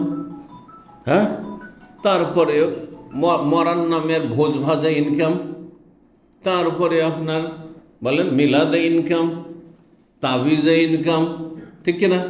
নজরানার ইনকাম আছে না নাই? ইনকাম আর ইনকাম। আর মাজার নিয়ে বসলে তো চিন্তা নেই। সবচেয়ে বড় ধনী ভারত, বাংলাদেশ, বিশেষ করে বাংলাদেশের পীরদের জমিন। সবচেয়ে বড় ধনী হচ্ছে পীরেরা। এদের কাছে নেতারা যারা হারাম দুর্নীতি করে খাচ্ছে, তারাও ফেল হয়ে যাবে, তারাও ফেল হয়ে যাবে। কিন্তু আপনি সহি আকীদার আলেমদের দেখেন, হ্যাঁ, এরা সাধারণত গরিব মানুষ। একমাত্র সহি আকীদার মধ্যে সচ্ছল কারা আছে? ফেমাস বক্তা হয়ে গেছে, এটা জুমা পড়াইলে 20,000 25,000। হ্যাঁ, কারণ জুমা পড়াটা আজকাল ফ্রি নেই। একটা যুগ ছিল এটা কল্পনার বাইরে ছিল। আর তারপরে ওয়াজ করলে 50,000 আছে। হ্যাঁ, তাদের বিষয়টা ভিন্ন হয়তো। না হলে আপনি সাধারণভাবে দেখেন সহি আকীদার আহলে হাদিস আলেমরা গরিব, সহি আকীদার আলেমরা গরিব। আর যারা যত বেশি বেদাত করতে পারে, তাদের ইনকাম সোর্স অনেক বেশি। এখন একজন মসজিদে ছোটো মোটো মৌলভী সাহেব সহি আকীদার, ওকে বেতন দেবে কতটা বেতন দেয়? 10 থেকে 15,000 টাকা। 10 থেকে 15,000 টাকা। 10-15,000 টাকাতে কী হবে চিন্তা করুন দেখি। কিন্তু সে যদি এই সমাজের চাপে আর সমাজের লজ্জায় পরোয়া না করে সে ব্যবসা বাণিজ্যে নামতো, তাহলে দুনিয়াদাররা সুখী হচ্ছে, সেও সুখী হইতে পারত। বাঙালি সমাজের আলেমরা ব্যবসা বিমুখ। পক্ষান্তর আমি অন্যদের দেখেছি, উর্দু ভাষীদের মধ্যেই অনেক যথেষ্ট ব্যবসায়ী আছে আলেম ওলামারা। এর কারণ এটাই, আরে আলেম সমাজ, এরা হাটে বাজারে, এরা ব্যবসা করবে। তারপরে আলেম হাফেজ সাহেব, কারি সাহেব নিজেও বুঝছে, ভাবছে যে আমি হাফেজ হয়েছি, আবার কারি হয়েছি, আবার আমি ব্যবসা বাণিজ্য করবো। লোকীয় সমালোচনা করছে, আবার কোন আলেম হইল, আবার কোন হাফেজ কারি হইল যে ব্যবসা বাণিজ্য করে বাড়িতে দোকানপাট করছে। বুঝতে পেরেছেন? অথচ এমন কোনো আইবের কথা না, সে হালাল রুজি করছে। হ্যাঁ, সে হালাল রুজি করছে, মানুষের দ্বারস্থ হবে না, সাদকা ফিতরা খাবে না। সেই জন্য আল্লাহ বুঝার জন্য তৌফিক দান করে। আর এইটা কিন্তু প্রাচীন একটা ভ্রান্ত ধারণা। মক্কার কাফেরেরা নবীকে অস্বীকার করতো না করতো না? বিভিন্ন অজুহাত বাহানা ছিল, তার মধ্যে একটি বাহানা ছিল যে এক নবী কি করে হইতে পারে, মালে হাজার রসুল, এ আবার কোন রসুল হইল? কোরআনের ভাষায় বলছি, আল্লাহকে মালে হাজার রসুল, এ আবার নবী, ইয়া কোনো তাম, আমাদের মতো খাবার খায়, আমরাও খাই সেও খাই, পার্থক্য কি? আবার নবী কেন হবে? নবী মানে খাবার দাবার খেতে হবে না? হ্যাঁ, আর কি ওয়ামশি ফিল আসওয়াক, হাটে বাজারে চলাফেরা করে। নবী মোহাম্মদ তাহলে বাজারে কেন আসছে, হাটে কেন আসছে? হ্যাঁ, ও ফানাফিল্লাহ হয়ে থাকবে, হ্যাঁ সবসময় আল্লাহ বিল্লাহ করবে। এবার কোন ঠিক ওই ধারণায় চলে আসছে কিনা? সমাজেও খারাপ নজরে দেখছে আলেম হওয়ার পরে আবার ব্যবসা, আর নিজেও মনে করছে যে হাফেজ হয়েছি, তার মানে আমাকে ওই মসজিদে একটা মসজিদ খুঁজতে হবে, মসজিদে খাদেম হইতে হবে, অথবা মসজিদ ইমাম হইতে হবে। না না না, মোটেই না। জি, বাজারের জন্য আমার প্রয়োজন, আর ভাই আমার বাজারটা করে দেন, আমার বাজারটা করে দেন, করতে হবে পরকে নাকি? না, আমাকে নিজে যেতে হবে, উচিত তো আমার। সে কেউ যদি আমার উপর এহসান করে, জাযাকুল্লাহ খাইর, ভিন্ন বিষয়, ঠিক না? তাহলে আমরা যে এই ধারণা রাখছি যে হ্যাঁ, আরে শেখ আপনি এখানে, আরে আপনি বাজারে খেজুর কিনতে এসছেন, আপনি বাজারে মাছ কিনতে এসছেন, এটা ভুল ধারণা। আসলে বুঝতে পারছেন না? কোথা থেকে গেলাম? এই যে নবী সাল্লাল্লাহু আলাইহি ওয়াসাল্লাম, নবী মানে সারা রাত ইবাদত করবে, হ্যাঁ, ঘুমিয়ে থাকবে। নবী মানে সারা জীবন রোজা রাখবে, রোজা ছাড়বেই না, নফল রোজা রাখতেই থাকবে না, মোটেই না। তিনিও মানুষ হিসাবে শারীরিক চাহিদা রয়েছে, হ্যাঁ। সুতরাং আর মানুষ হিসাবে তার শুধু ফরজ দায়িত্ব শুধু সেজদায় পড়ে থাকা নয়, স্ত্রীর হক আদায় করা রয়েছে, ছেলে মেয়েদের হক আদায় করা রয়েছে, তাদেরকে সময় দিতে হবে, প্রত্যেকে দিতে হবে। জি, আল্লাহ যেন বুঝার তৌফিক দান করে। তো এই তিনজন লোক আন্নাহ তাকাল্লুহা, নবী সাল্লাল্লাহু আলাইহি ওয়াসাল্লামের ইবাদতকে বড়ই স্বল্পই মনে করলো। তারপরে তারা নিজেই কল্পনা জল্পনা করে মন্তব্য করতে লাগলো, ওয়াই না নাহনু মিনান নবী সাল্লাল্লাহু আলাইহি ওয়াসাল্লাম, কোথায় নবী, কোথায় আমরা কোথায়, আর নবী কোথায়? ওয়াই না নাহনু, কোথায় আমরা, মিনান নবী সাল্লাল্লাহু আলাইহি ওয়াসাল্লাম থেকে। নবী সাল্লাল্লাহু আলাইহি ওয়াসাল্লামকে আল্লাহ এমনি সব আগের পরে সব মাফ করে দিয়েছেন। উনি যদি ইবাদত নাও করেন তো অসুবিধা কি? হ্যাঁ, জান্নাত তো ফরজ তার জন্য, তাই না? জান্নাত সবচেয়ে উচ্চ মর্যাদা, কিন্তু আমরা তো পাপী, সুতরাং আমাদেরকে সব সময় কি করতে হবে? সেজদায় পড়ে থাকতে হবে সারা রাত, আর সারা জীবন রোজা রাখতে হবে। আর বিয়ে শাদী করা যাবে না, কারণ বিয়ে শাদী করলে ইবাদত বন্দেগীতে বাধা। অনেক মনে করে বিয়ে শাদী করলে আমার এলেম চর্চায় বাধা। হ্যাঁ, এগুলো ভুল ধারণা। আসলে সবগুলির ব্যালেন্স ঠিক রাখতে হবে, এটা নাম ইসলাম। আল্লাহর হক ঠিক আছে, মানুষের হক ঠিক আছে, দুনিয়াও করছেন আপনি, দিনও করছেন, কিন্তু দুনিয়া 2 নম্বরে, দিন আপনার 1 নম্বরে। আপনার আখেরাতের চিন্তা, ঘুম থেকে উঠেই আপনার আখেরাতের চিন্তা। আগে ফজরে উঠবো, ফজর ঠিক, আর তারপরে তখন অন্য কাজ। এই নয় যে ফজরের সাথে সাথে ডিউটি, সেজন্য ফজরে জাগলাম। এইখানকার অধিকাংশ প্রবাসীদের অবস্থা এটা, যখন রাত বড় হয়ে যায় আর ফজর পড়তে পড়তে 6টা হয়ে যায়, তখন মুসল্লিদের সংখ্যা বেড়ে যায়। কিসের জন্য? যে এমনি তো ডিউটির জন্য উঠতে হচ্ছে, চল মসজিদে নামাজ পড়ি, আর তারপরে বাস ধরি। করছে না? কিন্তু যখন ভোর 3টেতেই ফজর হয়ে যায় বা 3:30 ফজর হয়ে যায়, তখন মুসল্লি খুঁজে পাওয়া যায় না। বুঝতে পারছেন? তাহলে আগে এই লোকের বা এই শ্রেণীর লোক যাদের সংখ্যা বেশি, তাদের কাছে আগে দুনিয়া, আগে পেট, আগে ডিউটি, আগে পয়সা, তারপরে আখেরাত হইলো জান্নাত, না হইলে অসুবিধা, কিন্তু পয়সার দরকার। এ হচ্ছে মুসলিমদের বাস্তব অবস্থা। আল্লাহ বুঝার তৌফিক দান করেন। তো তারা বলল যে নবী সাল্লাল্লাহু আলাইহি ওয়াসাল্লাম কোথায়, আমরা কোথায়? ওয়াকাদ গাফারাল্লাহু লাহু মা তাকাদ্দামা মিন যামবি ওয়া মা তাআখার। নবী সাল্লাল্লাহু আলাইহি ওয়াসাল্লামের আগের পরে সব ভুলভ্রান্তি গুনাহ মাফের ঘোষণা আল্লাহ করেছেন সূরা ফাতহ। ইন্না ফাতাহনাকা ফাতহাম মুবিনা লিয়াগফিরা লাকাল্লাহু মা তাকাদ্দামা মিন যামবিকা ওয়া মা তাআখার। ফাকাল আহাদুহুম, তারপরে নিজেরা ইবাদত বন্দেগী খুব বেশি করবে বলে একজন নিজের মত ব্যক্ত করতে লাগলো। একজন বলল তাদের, আম্মা আনা, দেখো আমি কিন্তু, ফানা ওসাল্লিল লাইলা আবাদা, সারা রাত নামাজ পড়ব, সারা রাত তাহাজ্জুদ পড়ব, ও ঘুমাবে না। আচ্ছা বলুন তো, আমাদের সমাজে বিশেষ করে বিদাতি হুজুরদের কাছে এসব কিস্সা কাহিনী খুব মশহুর আছে যে আবু হানিফা রাহিমাহুল্লাহ 40 বছর হ্যাঁ এশার উজুতে ফজর পড়েছেন। 40টা বছর তো আসল যৌবন। একজন সাবালক হয় 15 বছর বয়স, ঠিক কিনা? তো 15 থেকে নিয়ে 40 হলে কত বয়স হয়ে গেল? 55 হয়ে গেল। তো 55 পর আর কতটা বা যৌবন থাকে? বুঝতে পারছেন কি পারছেন না? শেষ। তাহলে আসল যৌবনকালে ইমাম আবু হানিফা স্ত্রীর হক আদায় করেননি, নাউজুবিল্লাহ। এই স্ত্রী যদি হক আদায় না করে সেই ব্যক্তি ভালো মানুষ না খারাপ মানুষ বলেন? তাহলে যেই বেদাতিগুলো আবু হানিফা সম্পর্কে জালিয়াতি করেছে, জাল কিচ্ছা কাহিনী বয়ান করেছে, তার আবু হানিফাকে কি করেছে? ছোট করেনি, শুধু অপমান করেছে, অপদস্থ করেছে, তার মিথ্যাচার করেছে, মিথ্যারোপ করেছে, মানহানি করেছে, মানহানি করেছে। এটা হতে পারে?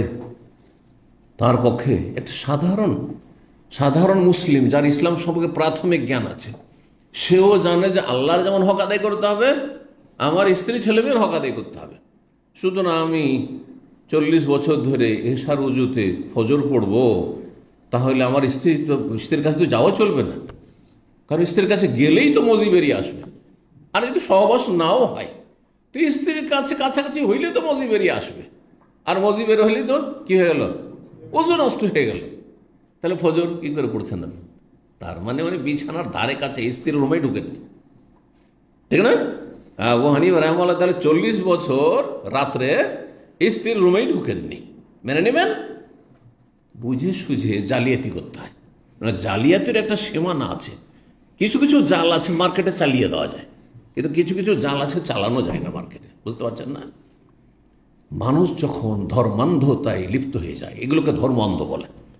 হ্যাঁ, তাকলিদ আমা, অন্ধভক্তি মানুষের অন্তর্দৃষ্টিকে অন্ধ করে দেয়, ব্লাইন্ড করে দেয়, আর চোখকে অন্ধ করে দেয়, কিছুই দেখে না। হক দেখেও দেখে না, হক জেনেও জানে না। আল্লাহ বোঝার তৌফিক দান করেন।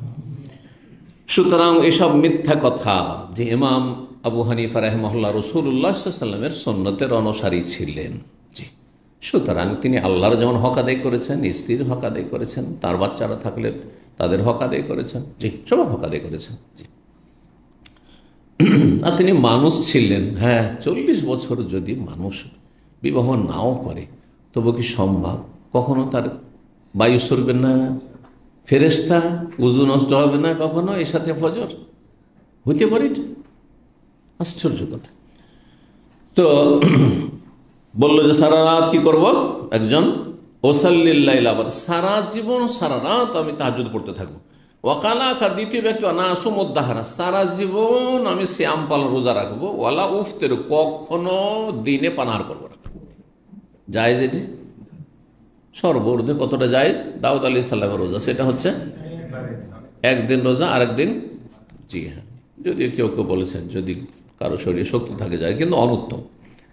কিন্তু ওই জায়েজ আর অনুত্তম, যেখানে নবী সাল্লাল্লাহু আলাইহি ওয়াসাল্লাম বললেন যে সর্বশেষ পারমিশন ওই সাহাবীকে, এই ছাড় নিতে নিতে নিতে নিতে তাহলে তোমাকে দাউদ আলাইহিস সালামের রোজা রাখতে, হ্যাঁ, এ সময় মানে ইফতার, তাই না? তো এ বললো যে সারা জীবন আমি রোজা রাখবো। ওয়াকালা খার তৃতীয় ব্যক্তি বললো আনা আতাজিলুন নিসা, তোমরা দুটো ভাগ করে নিলে তো আমি আরেকটা নিই। এটা হচ্ছে আমি স্ত্রীদের থেকে আলাদা হয়ে যাবো একবার। তার মানে ওর স্ত্রী ছিল, হয়তো গিয়েও তালাক দিবে। আতাজিলুন নিসা, স্ত্রী থেকে একেবারে জুদা হয়ে যাবো আমি। হ্যাঁ, ফালা আতাজাওয়াজু আবাদা, আর জীবনে কখনো বিয়ে করবো না, কখনো আমি বিয়ে করবো না, বৈরাগী হয়ে যাবো, সংসার ত্যাগী। জায়েজ? নবী সাল্লাল্লাহু আলাইহি হাদিস লা রুহবানিয়াত ফিল ইসলাম, ইসলামে বৈরাগ্যবাদ নেই, সংসার ত্যাগ করা জায়েজ না, বনে জঙ্গলে চলে যাওয়া জায়েজ নাই। তো তাই যদি হয়, কেউ যদি বিয়ে শাদী না করে তাহলে তো 50 বছরের মধ্যে যেটি মুসলমান আছে মরে শেষ হয়ে যাবে। তো মুসলিম জাতি দুনিয়া থেকে শেষ হয়ে যাবে, তাই না? ইসলামে এই রাস্তা রাখা হয়নি, মোটেই না। তারপরে দেখেন মানুষের শরীরে যে চাহিদা আছে সেই চাহিদা যদি পূরণ না করে, তো এর উদাহরণ ঠিক ওই রকমই যেমন বন্যা এসেছে দেশে, কথা বুঝতে পারছেন না? আর পানি চারিদিকে, বন্যার পানিতে প্লাবিত হয়ে গেছে। এখন আপনি যদি বাঁধ দেন যে আমাদের গ্রামে পানি ঢুকতে দেবো না, বাঁধ দেন, কোনো দিক থেকে পানি ঢুকতে দেবো না, তাহলে কি হবে? হ্যাঁ, তারপরে পানি বাড়তি আছে, তাহলে কি হবে? বাঁধ ভাঙবে না? বাঁধের ভাঙন জানেন না? যেসব এলাকা বাঁধ আছে তারা বুঝবে, এর বুঝবে না। আমরা বাঁধ রোড এলাকার লোক, যেহেতু পদ্মা গঙ্গা এলাকার লোক, সেজন্য আমরা বুঝবো এটা। তিনটা করে বাঁধ দেওয়া আছে, বুঝতে পারছেন না? ফরাক্কা যে ব্যারেজ আছে তার আশেপাশে জায়গাগুলোতে তিনটা করে বাঁধ ছিল, একটার পর আরেকটা ভেঙে একবারে সব গোটা এলাকাকে ডুবিয়ে দিচ্ছে। তো একটা পানিকে স্বাভাবিক যখন চলতে দেবেন তখন স্বাভাবিক চলবে। এটা হচ্ছে সাধারণ সাবালক হয়েছেন, বিয়ে শাদী করেন, তাহলে স্বাভাবিক চলবে না। কিন্তু যদি বলেন আমি বিয়েই করবো না, আর এইদিকে কি হচ্ছে, হ্যাঁ, চোখের জেনা থেকে বাঁচতে পারছেন না, অথবা বড় জেনাতে লিপ্ত হয়ে যাচ্ছে, না হয় লেবাতাতে আপনার লুত আলী ইসলামের কমের নোংরামিতে সমকামিতা লিপ্ত হয়ে যাচ্ছে, আর না হলে কমের পক্ষে কি করছে, হস্তমিথুন করছে। সবগুলি কোনোটা হারাম না জায়েজ, কিন্তু না জায়েজ না, এগুলো সীমা লঙ্ঘনকারীর কাজ। আল্লাহ কোরআনে বলছে ফাউলাইকুমুল আদু, স্ত্রী ছাড়া কেউ অন্য রাস্তা খুঁজে যৌনাচারের জন্য তারা হচ্ছে সীমা লঙ্ঘনকারী। আল্লাহ বলেছেন সূরা মুমিনুন। চিন্তা করুন তো ঠিক মানুষের মধ্যে আল্লাহ যে চাহিদা, শারীরিক চাহিদাগুলি, সেই চাহিদা পূরণ করতে হবে। কেউ যদি বলে আমি ঘুমাবো না মোটে, কদিন চলবে? হবে কয়েকদিন পর অসুস্থ হয়ে বিছানা ধরে নেবে, আর দাঁড়িয়েও নামাজ পড়তে পারছে না, বসার পরে এখন বিছানা ধরে নিতে হয়েছে, শেষে চলে যেত, মাটির তলায় চলে যেত। ঠিক কিনা? চলবে লড়াই করলে? আমি ঘুমাবো না, আমি খাবো না, না মোটেই না। শরীরের যে সর্বনিম্ন যে চাহিদাগুলো সেগুলো পূরণ করতে হবে। এই লোক বললো যে আমি কখনো বিয়ে করবো না। ফাজা এলিহিম রাসূলুল্লাহ, তখনই রসুল চলে এসেছেন। যেই সময় এরা জিজ্ঞাসা করতে, তখন নবী বাড়িতে ছিলেন না সাল্লাল্লাহু আলাইহি ওয়াসাল্লাম। আসলেন রাসূলুল্লাহ সাল্লাল্লাহু আলাইহি ওয়াসাল্লাম, এসে বললেন, শুনে ফেলেছেন, আনতুমুল্লাযী কুলতুম কাযা, তাদের কাছেই শুনেছেন, হয়তো বলছে ওই দিক থেকে শুনেছেন, অথবা বাড়িতে ঢুকেছেন, তারপরে স্ত্রীরা বলছে এইরকম, লোকেরা জিজ্ঞেস করছিলাম, আর তার বাইরে থেকে এরকম বলা বলি করছিল যে আমি এটা করবো না, আমি এটা করবো না, আমি এটা করবো না। আমার শুনে রাখো, ওয়াল্লাহি, আল্লাহর কসম করে বলছে, ইন্নী লা আখশাকুম লিল্লাহি ওয়া আতকাকুম লাহ, আমি আল্লাহকে সবচেয়ে বেশি ভয় পাই এবং আমি সবচেয়ে বেশি তাকওয়া অর্জনকারী। আল্লাহর ভয় ভীতি আমার অন্তরে সবচেয়ে বেশি রয়েছে। এটা নিজের গুণ গাওয়া হলো না? নিজের গুণ গাওয়া কি সব জায়গায় না জায়েজ? প্রয়োজনে জায়েজ, কোনো জায়গায় জরুরি, বুঝতে পারছেন না? জি, ক্ষেত্র বিশেষই। আর আসল হচ্ছে যে নিজের গুণ গাওয়া ভালো কাজ নয়। স্বাভাবিক অবস্থায় নিজের গুণ গাইব যে আমি এরকম আলেম, তো আমি এইরকম, আমার এই খেদমত রয়েছে, আমার এই এলিম রয়েছে, জায়েজ নয়, বুঝতে পারছেন না? কিন্তু প্রয়োজন, যেই বেদাতি ব্যক্তি আমার সামনে আছে, হয়তো ওলামারা বলেছেন বেদাতিদের সামনে নিজের এলেমের কথা বলা যাবে যে আমি এই লেখাপড়া করেছি, হ্যাঁ আমি এই করেছি, নিজের গুণ প্রকাশ করা যাবে। তারপরে একজন এমন ব্যক্তি যে আমাকে চেনে না, আর যদি তার কাছেও আপনাদের সামনে যেমন আমি নিজে বিনয়, ভাই আমি তো আপনাদের মতো একজন মানুষ, আপনাদের সামনে আমি যদি বলি যে আমি আপনাদের মতো একজন মানুষ, তো আপনি কি মনে করেন আমার মতই সে? হ্যাঁ, আমার যে পেশা সেই পেশায়, আমার যেমন এলেম সেই রকমই আপনি জানছেন আমাকে, ঠিক কিনা? কিন্তু একজন যেই ব্যক্তি আমাকে চিনেই না, হয়তো দেখেও নি, নামও শোনেনি আমার গুণ সম্পর্কে বৈশিষ্ট্য জানে না, তাকে যদি বলে ভাই আপনি শোন, আপনি মুসলিম আমি মুসলিম সমান, তাহলে সে কীভাবে? হ্যাঁ, তারপরে যদি বলি যে ভাই আপনি এটা করছেন ঠিক না, কে বলবে না? মজার গল্প শোনেন, এই যে হাইল বাদি, এখানে বাদি, আজ থেকে 15 বছর আগের কথা। এক সেলুনে যেত, ওখানে আমাদের বাচ্চাদের ছেলে মেয়েদের মাদ্রাসাগুলো ওখানে ছিল। জোহর পড়ে আমি মসজিদ থেকে আসছি, এসে দেখছি যে কয়েকটা ছেলে ওই দোকানে কাজ করে অথবা সেলুনে কাজ করে, ওরা আসছে, বাসা থেকে নামছে। ওখানে একটা নিউ মুসলিম ছিল, সেই ছেলেটা নামাজি ছিল, ব্রাহ্মণবাড়িয়ার। ও আমার কাছে ইসলাম গ্রহণ করেছিল, তো ওর কাছে গিয়ে যেতাম আমি। তো বাকি ওই যে আশেপাশে আরও সেলুন আছে, ছেলেগুলো নামলো ওখানে, তখন জিজ্ঞেস করলাম, যেহেতু বাসা থেকে নামতে দেখছি জোহরের সময়, তাই বললাম যে আপনারা মুসলিম না? হ্যাঁ। তো নামাজ পড়লেন, পড়লাম। কোথায়? বাসায়। বাসায় পড়লাম। তো বাসায় কি এভাবে নামাজ হবে? আমাকে কিন্তু চেনে না তখন। এই শেখ মতিউর রহমান ওইভাবে চেনে না, খাস খাস লোকেরা চেনে, 2005-এর ওই কালের আর কি। তো যাই হোক, আমাকে কি বলছে জানেন? একেবারে এই ভাষায় যে কে বললে হবে না, হ্যাঁ কে বললো বাসায় নামাজ হবে না, বুঝতে পারছেন? ও যদি আপনাদের মতো জানতো, এই কথাটা কি বলতো যে কে বললো নামাজ হবে না, বুঝতে পারছেন কি না? তাহলে ওখানে আমাকে বলতে হবে কি না যে আমি মদিনা ফারেক, হ্যাঁ আমি দাওয়াত সেন্টারে একজন শেখ দায়ী, বলতে হবে কি হবে না? সেখানে যদি বলে ভাই আমি আপনি সমান সমান, তাহলে তো মাথায় চড়ে নিও মূর্খ। এই তো বাঙালি হোটেলে বসেন সবাই মুফতি, যতগুলো খেতে আসছে আর খাওয়াচ্ছ সবাই মুফতি। কিন্তু বাঙালি হোটেলে 2005-07 পর্যন্ত বসতাম, হ্যাঁ অন্য হোটেলে কোনো হইচে আওয়াজ পান, আরবি হোটেলে বসেন একটা হইচে আওয়াজ শুনবেন, তো বাঙালি হোটেলে মাছের বাজার চলছে। কথা ঠিক কিনা? চিন্তা করুন আপনি।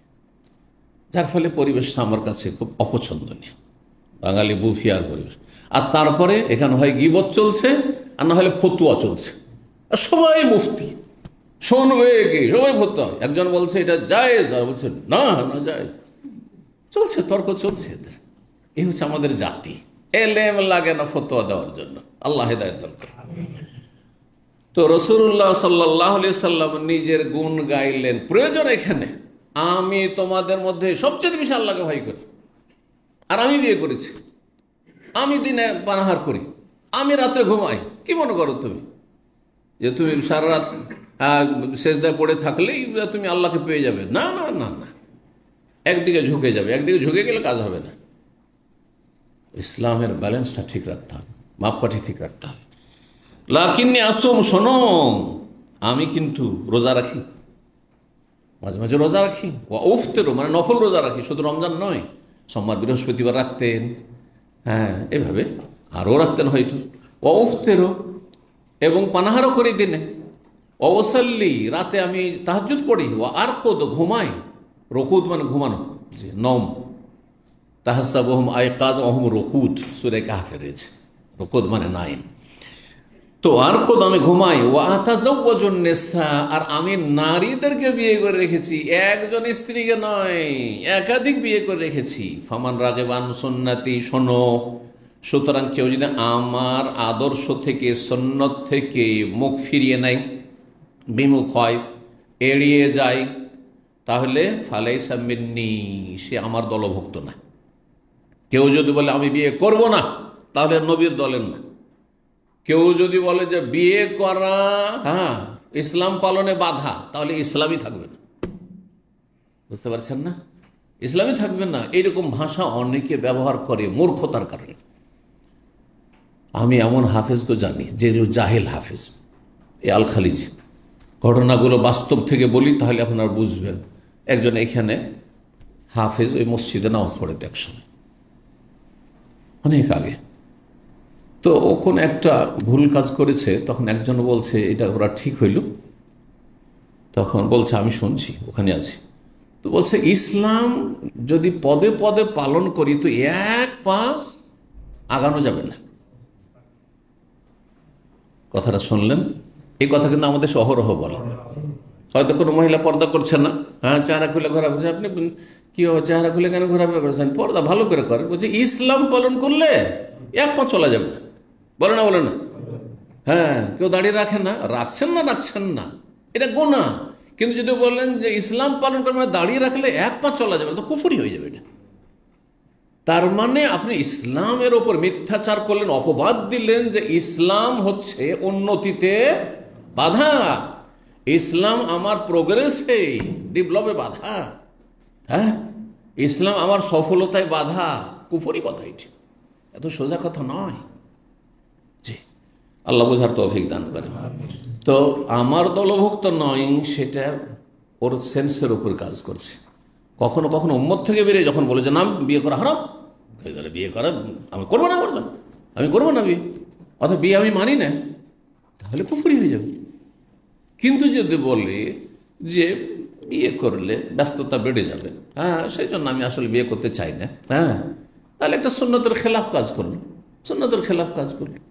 কিন্তু সে বিয়ে আপনারা করেন, আমি আমার জন্য একটু বাধাই মনে করছি, সেটা ভিন্ন বিষয়। অথবা আমি এই জন্য ফ্রি হতে চাইছি। ইবনে তাইমিয়া রাহিমাহুল্লাহ বিয়ে করেছিলেন, অবিবাহিত ছিলেন, জীবনে বিয়ে করেননি। তো তাকে ছাত্ররা জিজ্ঞাসা করেছেন, লক্ষ লক্ষ ছাত্র থাকে, ইমাম ইবনে তাইমিয়া, ইমাম আবু হানিফা, শাফি, মালিক, আহমদ, সেই মর্যাদার ইমাম, বিয়ে করেননি। তো ছাত্ররা জিজ্ঞাসা করলেন, ওস্তাদ আপনি বিয়ে করলেন না, আপনার গোটা বয়স চলে গেল, বিয়ে করলেন না কেন? উত্তরে কি বলেছিলেন, যদি আমি বিয়ে করি তো আমার স্ত্রীর জুলুম করা হবে। বিয়ে করলে আমার স্ত্রীর ওপর কি হবে? জুলুম করা হবে, আমি জালেম হয়ে মরবো। আমি চাই না, এটা জুলুম করতে চাই না, হক আদায় করতে পারবো না। অধিকাংশ সময় জেলে থেকেছেন, জালেমদের জেলে থেকেছেন। আর তারপরে যে সময়টা থেকেছেন তিনি বিভিন্ন বাতিল ফিরকার বিরুদ্ধে তিনি কলম ধরেছেন, বক্তব্য করেছেন, এত ব্যস্ত থেকেছেন যে তার কাছে সময় ছিল না যে স্ত্রীকে সময় দেওয়া। তো এই সময় আমি সময় দিতে পারছি না, তো বিয়ে করবো কি? যদি আপনি সময় না দিতে পারেন তো আপনার বিয়ে করা উচিত না। অনেকেই রুজি রোজগারের জন্য এত লেগে, আমি এসেছি বিদেশে, আমি 5 বছর যাব না, তাহলে আপনি বিয়ে করিয়েন না। এই না যে বিয়ে করে বেঁধে রেখে চলে আসলেন দেশে, মোটেই না, যায় না। আপনি বিয়ে করেন, একবারই ফাইনাল যাবেন তখন বিয়ে করেন। আর না হলে অনুমতি নিয়ে আসতো, 4 মাসে বেশি থাকলে আপনাকে অনুমতি নিয়ে আসতে হবে। জি, হয় থাকবে আর না হয় চলে যাবে সে। কিন্তু এইভাবে না যে 2 বছরে ছুটি পাচ্ছেন অনেকে, 1 বছরে ছুটি পাচ্ছেন, 3 বছর 4 বছর যাচ্ছেন না। অবিচার, এগুলো জুলম স্ত্রীর। আল্লাহ বোঝার তৌফিক দান করেন।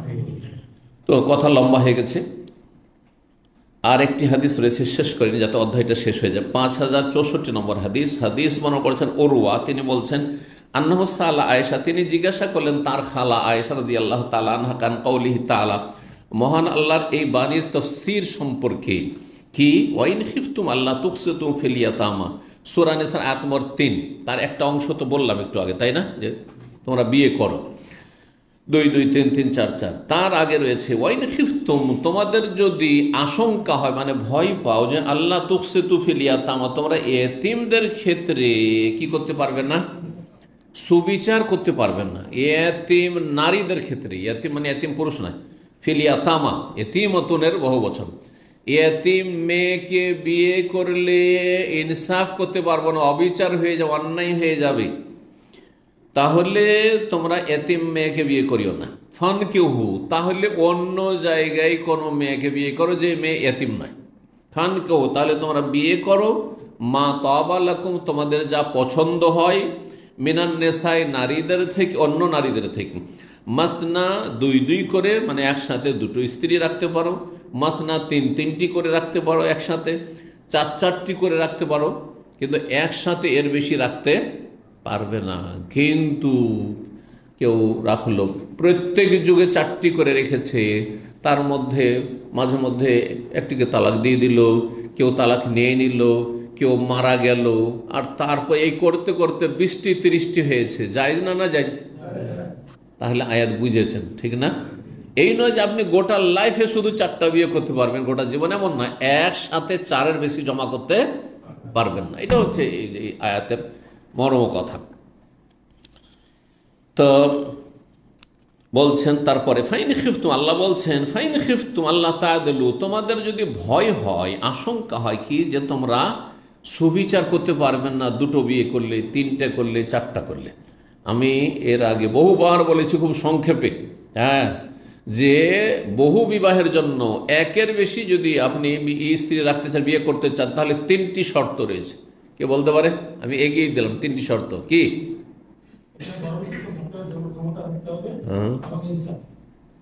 তিনটি একবারে চমক করে বলেন, সুন্দর করে, আর একটু মোটামুটি হয়ে গেছে কিন্তু সুন্দর করে বলতে হচ্ছে। হ্যাঁ হ্যাঁ হ্যাঁ, আচ্ছা, বলে দিয়েছে সব, ওইভাবে আমি চাই না। আমি চাইছি ইমানি শক্তি, 3 জায়গায় শক্তি, 3 জায়গায় শক্তি, ইমানি শক্তি, শারীরিক শক্তি, আর্থিক শক্তি। মনে থাকবে এরকম করে, শক্তি 3 জায়গায় শক্তি। ইমানি শক্তি, যে আমি আল্লাহর ভয় এতটা আছে যে আমি অবিচার করব না, জুলুম করব না, যে ছোটটার দিকে ঝুঁকে যাব, অথবা বড়টার চাপে বড়টার কাছে গোলাম হয়ে যাবো, ছোটটাকে ঝুলিয়ে রেখে দেবো, হ্যাঁ, বা অবিচার করব, এটা হবে না। একবার নিউট্রাল ইমানি শক্তি আমার আছে। আর শারীরিক শক্তি 2টো করেছি, দুটোকে গুনাহ থেকে বাঁচাইতে পারবো, মানে সহবাসের ক্ষমতা আছে, একটা সহবাসের ক্ষমতা নেই, একটা অসন্তুষ্ট, আর আরেকটা বিয়ে করে বসে চলবে না? চলবে না। তাহলে শারীরিক শক্তি লাগবে। হ্যাঁ, তৃতীয় আর্থিক শক্তি। একজন লোকের জানি যে দুই স্ত্রীকে এক বিছানায় নিয়ে এক রুমে ঘুমায়, জায়েজ না? মোটেই জায়েজ না। মাঝে মধ্যে আপনি দুই স্ত্রীকে নিয়ে বসে আছেন, শুয়ে আছেন এমনি, কিন্তু আপনি রাত কাটাবেন আপনি দুই স্ত্রীকে নিয়ে এক বিছানায়, মোটেই জায়েজ নাই। হ্যাঁ ভাই, এক রুমে দুইজন থাকবে, হ্যাঁ, আর বলে একজন তুই বাইরে যা আর একজন তুই ঘরে আয়, চলবে না? মোটেই জায়েজ নাই। দুটো রুম যদি না তৈরি করতে পারে আপনার জন্য দুটো বিয়ে করাই জায়েজ নাই। কি বুঝলেন? হ্যাঁ, আজকালকার জামানায় সেটাও যথেষ্ট নাই। একই উঠানে একই ফ্ল্যাটে দুটো তিনটা রুম আছে, এই রুমে এক স্ত্রী, ওই রুমে এক স্ত্রী, আর রুম থেকে বেরোলেই হ্যাঁ 200-3 মারামারি লেগে যাচ্ছে। জায়েজের উপরে বিয়ে করা, ফিতনা ফাসাদের জন্য বিয়ে করে, শান্তির জন্য, অশান্তির জন্য। মানুষ বেশি বিয়ে করে, একাধিক বিয়ে করে কিসের জন্য? শান্তির জন্য। আপনি তো শান্তিকে সর্বনাশ করে দিলেন। আপনি না, মোটেই করবেন না। আপনি দেখতে হবে যে আমি শারীরিক শান্তি, পারিবারিক শান্তি, হ্যাঁ, আমার মানসিক শান্তি, এতে পাবো কেন? মানসিক দিক থেকে আপনাকে অশান্তিতে রেখেছে 200 দিনে, আর দুইজনের উপর কন্ট্রোল চলছে না, আপনার কন্ট্রোল দুইজন, আপনার উপর কন্ট্রোল চলছে তাদের দুইজনে, তাহলে চলবে না? মোটেই না। তাহলে কি হইতে হবে? শারীরিক শক্তি মানে যৌন ক্ষমতা থাকতে হবে। দুইজন রাখলে দুইজনের ক্ষমতা থাকতে হবে, তিনজনের ক্ষমতা থাকতে হবে, চারজনের ক্ষমতা থাকতে হবে, যাতে গুনাহ থেকে বাঁচাইতে পারে। এমন না হয় যে নাম কে আসতে আপনার স্ত্রী, কিন্তু ঘুমায় আর কারো কাছে, দেখে আর কারো দিকে, তাকায় আর কারো দিকে, আর আপনিও দায়ুস। কি করব? যখন পারছি না হক আদায় করতে, তো ওকে তো কিছুটা তো ছাড় দিতে হবে। হ্যাঁ, শয়তান আপনি। জি, আল্লাহ হেদায়েত দান করুন। তো এই আয়াতের তাফসীর জিজ্ঞাসা করলেন, তারপরে বলছেন একটি বিয়ে করো। আচ্ছা, একটিও বিয়ে করার যদি ক্ষমতা না থাকে, তো যখন দাসীর যুগ ছিল, এখন তো আর নেই, বাস্তবে নেই, দাসীর যুগ ছিল, আল্লাহ বলছেন যে দাসী রাখলে আরো সুবিধা। হয়তো একটা বিয়ে করে একটারই ভরণ পোষণ চালাতে পারবে না, কিন্তু দাসীর জন্য তো অত ডিমান্ড নেই। আওমা মালাকাত আইমানুকুম, অথবা তোমাদের অধীনস্থ যে তোমাদের দাসী রয়েছে সেটাতে ক্ষান্ত, তাতে যৌনাচার করো, জায়েজ। কিন্তু এটা বোঝানোর জন্য লম্বা এর প্রসেস রয়েছে, আর লম্বা তার ব্যাখ্যার প্রয়োজন রয়েছে। আজকাল দাসের যুগ নেই, সুতরাং সেটা অফ, এক কথায়। যতক্ষণ পর্যন্ত সেই দাসের যুগ আবার ফিরে না আসছে, আর সেটা আসবে জিহাদ ফি সাবিলিল্লাহর মাধ্যমে, এমনি নয়। যালিকা আদনা আল্লাহ তাউলু, এটি হচ্ছে অবিচার না করার নিকটবর্তী। যদি এইভাবে একটি বিয়ে করো তাহলে অবিচার হবে না, কারণ একজন স্ত্রী আছে। জি, কালা, তখন তাফসীরে বলছেন ইয়াবনা উখতি, হে আমার বোনের ছেলে, আল ইয়াতীমা, আল্লাহ কি বলছেন? তোমরা যদি ইয়াতীম মেয়েদের ক্ষেত্রে ইনসাফ করতে সাহস না করো, ভয় পাও, ঠিক না? হয়তো কি যে আরবরা সেই যুগে বা সাহাবাই কেরামগণ, পরম্পরা আরবরা এরকম ছিল, তাদের বাড়িতে কি থাকতো? এতিম মেয়ে থাকতো। হ্যাঁ, এতিম, হ্যাঁ, এলাকার কোনো একটা এতিম মেয়েকে সে লালন পালন করতে নিয়েছে, তারপরে মেয়েটা সাবালিকা হয়েছে, নিজের ঘরে যখন সাবালিকা হয়েছে, আর যে মাহারামও না সেই এতিমান, তখন স্বাভাবিক রাত দিন দেখছে, ওর দিকে একটা মনে চাহিদা হয়েছে যে এটাকে বিয়ে করিনি, আর আমি তো মানুষ করলাম, সুতরাং সে তো আর বেশি মোহরও কিছু চাইতে পারবে না, যা দিব তাতেই রাজি, ঠিক কিনা? সে অন্য কোনো মহিলাকে বিয়ে করলে, মেয়েকে বিয়ে করলে সে দিত হয়তো 1 লক্ষ টাকা মোহর, আর এখানে ও হয়তো 10-20 টাকা, 50 টাকা বা 100 টাকা, 500 টাকা দিয়ে সেরে নিল, জায়েজ? হ্যাঁ, এইরকম ক্ষেত্রে জায়েজ নাই। কিন্তু তুমি সমান সমান মোহর দিতে পারো। যদি অন্য একটা মেয়েকে বিয়ে করলে যেমন মোহর দিতে, ওই হারে যদি মোহর দিতে পারো, তাহলে এতিমাকে বিয়ে করতে পারবো, কোনো অসুবিধা নেই। এবার বুঝতে পেরেছেন মশলা? তা আসলে বেশিরভাগ লোক কি করতো? অবিচার করে দিত, কারণ কিছু তো চাই নাও, আর কি চাইবে? হ্যাঁ, কতটা মোহর নেবে? কতটা নেব? আপনার কাছে মানুষ এলাম, যা দিবেন দেন, বলবে না? বলবে না? অবিচারের আশঙ্কা বেশি রয়েছে, সেই জন্য আল্লাহ বলছেন না, তাহলে বিয়ে করিও না, আর না হলে ইনসাফ করো। তো বলছেন তা কোনো ফি হাজরে ওয়ালিহা, অভিভাবকের কোলে লালিত পালিত হতো, মানে তার বাড়িতে লালিত পালিত হতো। ফেয়ার গাউফি মালেহা জামালেহা, আর তারপরে সেই এতিম মেয়েটির ধন সম্পদ ছিল, কিন্তু দেখাশোনা রক্ষণাবেক্ষণ কেউ লোক নেই, বাপের ধন সম্পদ পেয়েছে, তার ধন সম্পদে আগ্রহী, যে মেয়েটি তো ধন সম্পদ আছে সব, তো আমার ঘরেই চলে আসবে বিয়ে করলে। ও জামালিহা, সুন্দরী হয়ে উঠেছে, তাহলে মেয়ে বিয়ে করিনি। ইউরিদু আন ইয়াতাযাওয়াজাহা, তাকে বিয়ে করতে চায়, কিন্তু বেআদনা মিন সুন্নাতে সাদাকিহা, তার সর্বনিম্ন কোন রকম মোহর দিয়ে, অল্প কিছু মোহর দিয়ে বিয়ে করতে চায়, যদি এমনটা হয় ফান্নহু, নিষেধ করা হয়েছে এমনটা, তাহলে করিও না। আইয়ানকে হন্না, এদেরকে বিয়ে করিও না। ইল্লা ইউকসিতুল্লাহন্না, তবে যদি ইনসাফ করো, অন্য একটি মেয়েকে বিয়ে করলে আমি এত টাকা মোহর দিতে বাধ্য, সুতরাং এই মেয়েটি আমার ঘরে মানুষ হয়েছে, একে বিয়ে করব আর আমি ততটাই মোহর দেবো, তাহলে ঠিক আছে। ফায়ুকমেলু সাদা, পূর্ণ যদি মোহর দেয় তাহলে ঠিক আছে, আর যদি পূর্ণ মোহর না দেয়, ও অমেরু বেনেকাহে মান সেওয়াহুন্না মিনান নিসাই, তাদেরকে নির্দেশ দেওয়া হয়েছিল সাহাবাই কেরামদেরকে যে অন্য মহিলাদেরকে বিয়ে করো যেখানে আর অবিচার হবে না, কারণ সেখানে কড়া ভাষায় চাইতে পারবে। হ্যাঁ, মেয়ের বাবা বা মেয়ের ভাই বলবে, অভিভাবক বলবে যে আমরা এত টাকা মোহর নেব, বা মেয়ে নিজে বলবে যে আমি এত টাকা মোহর নেবো, না হলে বিয়ে করবো না, ঠিক কিনা? কিন্তু আপনার ঘরে মানুষ হয়েছে, আপনার নুন খেয়ে 10 বছর 15 বছর আপনার বাড়িতে থাকছে, আর সে তো আর চাইবে না কিছু, যা দিবেন দেন, একটা চলবে, তখন অবিচার হয়ে যাওয়ার আশঙ্কা খুব বেশি রয়েছে, এই জন্য নিষেধ করা হয়েছে। এটি হচ্ছে আয়াতের তাফসীর। এখানে আজকের আলোচনা শেষ করছি। ওয়া জাযাকুমুল্লাহু খাইরান। আল্লাহ রাব্বুল আপনাদের ভালো করুন, এবং ধৈর্য ধারণ করে যে কোরআন এবং হাদিসের কথা শুনলেন, আল্লাহ যেন এই ইলমে আমলে বরকত দান করেন, রুজিতে বরকত দান করেন, শরীর স্বাস্থ্যে বরকত দান করেন, হায়াতে বরকত দান করেন, পরিবারে বরকত দান করেন। আল্লাহ ছেলে মেয়েদের প্রতিপালনকে আল্লাহ সহজ করেন। রব্বানা আতিনা ফিদ দুনিয়া হাসানা ওয়া ফিল আখিরাতি হাসানা ওয়া কিনা আযাবান নার। মজলুম ফিলিস্তিনি ভাই বোনদের আল্লাহ হেফাজত করেন। বিশ্বে বিভিন্ন জায়গায় মুসলিমরা মজলুম, আল্লাহ তাদের হেফাজত করেন, আল্লাহ তাদের সাহায্য করেন। জালেমদেরকে আল্লাহ ধ্বংস করেন। যেই সব দেশে, যেই সব সমাজে, যে সব জায়গায় জালেমরা জুলম অত্যাচার করছে, আল্লাহ তাদের যেন সর্বনাশ করেন, এবং তাদেরকে আল্লাহ রাব্বুল ছিন্ন ভিন্ন করেন, তাদেরকে টুকরো টুকরো করেন। আল্লাহুম্মা মাযজিকহুম কুল্লা মুমাজ্জাক, আল্লাহুম্মা আহসিহিম আদাদা ওয়াকতুলহুম বাদাদা ওয়ালা তুগাদির মিনহুম আহাদা। রব্বানা তাকাব্বাল মিন্না ইন্নাকা আনতাস সামিউল আলিম। সুবহানা রাব্বিকা রাব্বিল ইজ্জাতি আম্মা ইয়াসিফুন ওয়া সালামুল মুরসালিন ওয়াল হামদুলিল্লাহি রাব্বিল আলামিন।